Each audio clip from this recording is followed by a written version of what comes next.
Okay, let's introduce myself. My name is Dr. Melissa. Here I'm gonna explain about greeting and party.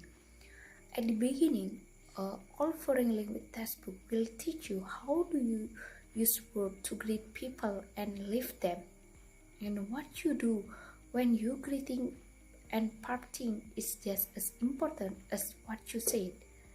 Moreover, all countries they have a different culture when you greet people and leave them. Okay, here there are many practice non-verbal language that is used for greeting people. Okay, the first is handshake, and second is bow, and the third is hug, and the fourth is kiss, and the fifth is order of introduction. Okay, let me explain you about handshake. I think you have already familiar with handshake. In the Western world, handshake is becoming the typical nonverbal part of greeting and party. A firm handshake is more respected than a weak handshake, and sometimes and usually they will use a firm handshake should be men, and will use weak handshake should be woman. And if in Native American culture and a number of Asian culture, a weak handshake is the norm. As well known, handshake can take many forms. For example, in the United States, they will use a handshake with right hand, and for example, in Italy they will use one hand. They will use handshake with one hand, and they will touch each other. But not only that, there are still other culture of handshake that is used by people in this world. Okay, for the second is bow. I think you have already know bow before. Okay, a bow is for you to greet and parting them. In some country, for example, in Thailand and Japan, they will have a different bow. The tip of bow reflect or respect to the status between two individuals among bowing to a senior person or person who has higher status. They should bow more deeply than that person. Okay, for example, in Sri Lanka, the bow is very slack and complete with handshake placed together at with chin level. Okay, for the third is hug. Hug. I think you have already familiar with hug, especially hug to your friends or your special person. A hug in many countries is a typical greeting. In many countries, a hug will have some form, such as in Russia, they will hug for greeting while have some conversation with them or rubbing their arm. Okay, if in Pakistan, a man hug man and woman hug woman, but there is no cross-gender hugging. Okay, number 4 is kiss. Kissing is including to parting and greeting. Kissing is permitted or it is allowed in some countries. Okay, there are many characteristics of kissing from each country. For example, in Russia, they will greet their friend while kissing their cheek for about 3 times. Man will kiss man and woman will kiss woman, and it can make sense odds in Westerner. If Westerner close friend and relatives, they will kiss their lips, but not for stranger. They will shake hand, and but not only that, there are still many different of kissing from each country. Okay, the fifth is order of introduction. In the various countries, the order of introduction is predefined. For example, in Italy, most senior people present are accorded deference. In Pakistan, you don't need to be worried with order of introduction because order of introduction will be done by the host first time you attending an event. Okay, I think enough the explanation of me about greeting and parting. Okay, for the next explanation will be explained by my friends. Assalamualaikum warahmatullahi wabarakatuh. My name is Fard Fuadi and my last in PM is 101. Here I want to return the explanation. So my explanation is about gesture. Gesture is a form of nonverbal communication or non-vocal communication in which visibly bodily action communicates particular message. Gesture include arm hand movement, finger movement, head movement, and leg movement. So the hand movement is to back onto someone in the United States, or one makes a crook of one's index finger and wiggles it towards oneself. Not in Spain. In Spain, one turns the palm down and waves all the finger of the whole hand. In Norway, one does not use the hands at all for beckoning. Back the head. In some cultures, hands have different values. In Indonesia and Middle Eastern countries, for example, the left hand is considered unclean and is not used to touch anything. So the next is finger movement. In some countries, pointing is quite normal as a United States. In many countries, however, it is considered rude. In Indonesia, it is impolite to point with the four fingers, but pointing with the thumb and a closed fist, it's normal. Likewise, the thumbs up gesture is accepted in the West but considered rude in many places in the East. Also, some finger movements have different meaning depending on the culture. The thumb and forefinger formed into an O means okay in the United States, refers to money in Japan, and is considered obscene in Guatemala. And the next is head movement. In Norway, as mentioned earlier, the toss of the head is used to back on someone. This is also done informally by some people in the United States. In India, pointing is done with the chin. Nodding and shaking of the head can be confusing too. A nod in most Western countries means yes, but it means no in Turkey and Greece.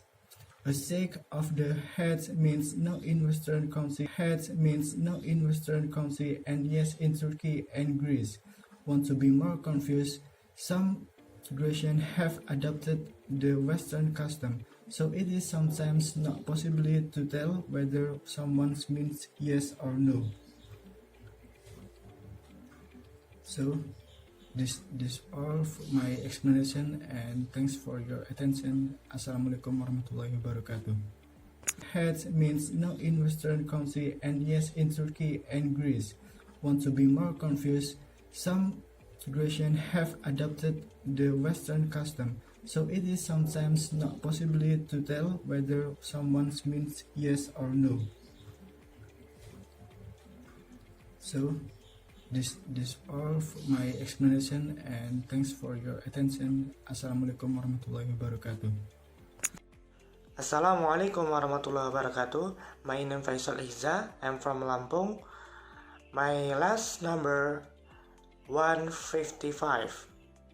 Taboo or abstinence is a strong social prohibition against word, object, action, or people that are not desired by a group, culture, or society. This taboo action in Sundanese or Indonesian society is known as pamali. Taboo breaches are usually unacceptable and can be offensive. Some acts or habits that are taboo in nature can even be legally prohibited and can lead to harsh sanction. Taboo behavior. Some of the prohibitions that use the word pamali in Indonesia include pamali if she goes out at night, pamali if she sits at the door, pamali if she doesn't finish eating, finally pamali if a child eats chicken butt, and there are many more myths about the pamali. And the last, personal space. The conclusion showed that the interviews use personal distance when talking to the strangers and using intimate distance when interacting with familiar friends. This is because when talking to the people who are new to the source, they feel uncomfortable and uncomfortable if they are too close, unlike the case with close friends. Informants feel comfortable when they are in intimate distance because they have known each other for a long time and have been open to one another. The informant said that the closer he is to someone, the personal space he has toward the person will be thinner because he is familiar and feels comfortable with that person.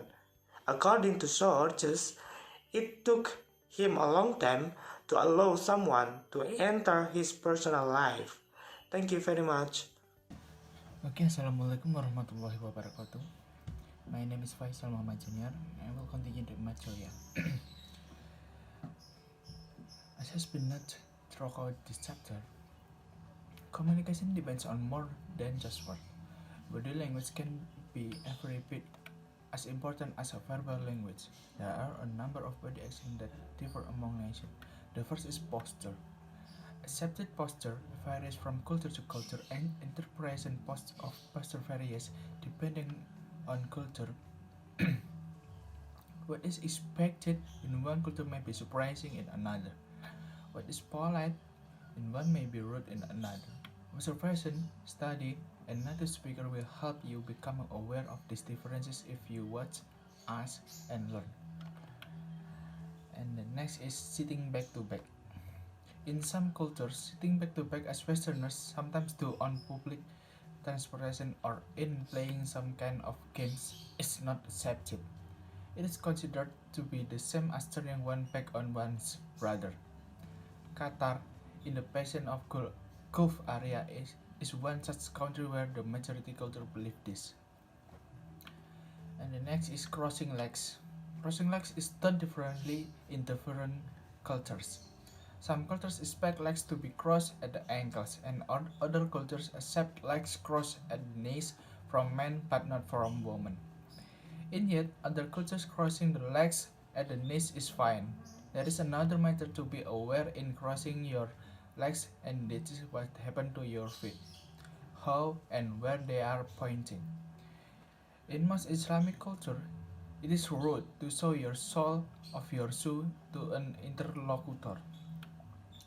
In some other cultures, mainstream American cultures, no one will probably even notice unless you happen to have a hole in your shoe. Next is crossing arms.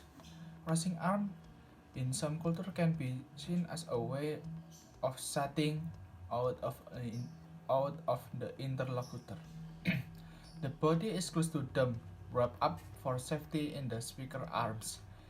In other cultures, people cross their arms all the time and nothing is meant or perceived by this.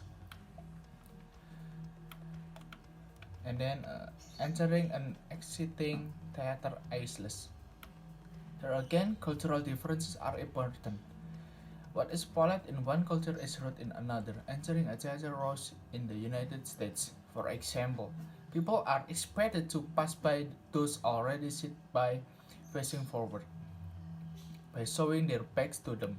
In some other cultures, in Russia, this would be considered rude.